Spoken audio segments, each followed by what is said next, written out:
અમદાવાદ શહેરમાં modern life and space science વિષય પર એક ઇવેન્ટનું આયોજન કરવામાં આવ્યું હતું. આ ઇવેન્ટમાં વ્યક્તિના જીવનના વિકાસમાં પોતાના ઘર અને કાર્યક્ષેત્રમાં લાઇફ એન્ડ સ્પેસ ડિઝાઇનનું શું મહત્વ છે તે અંગે માર્ગદર્શન આપવામાં આવ્યું હતું. લાઇફ એન્ડ સ્પેસ ડિઝાઇનર ઉત્તમાદિત્યએ જણાવ્યું હતું કે માનવ શરીરના આંતરદૃષ્ટિના વિકાસ દ્વારા વ્યક્તિ પોતાના જીવનની નિશ્ચિત સિદ્ધિ અવશ્ય પ્રાપ્ત કરે છે.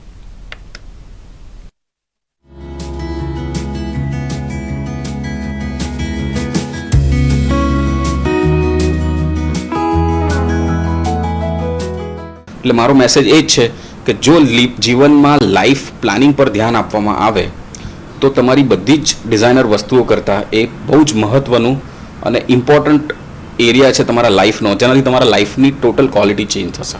આ એટલા માટે અપનાવવું જોઈએ કે માની લો કે તમારી પાસે એક તીર છે અને તમે કોઈ ગોલ નથી રાખતા, કોઈ ધ્યેય નથી નક્કી કરતા, તો એ તીરને તમે એમ ક્યાં કરશો?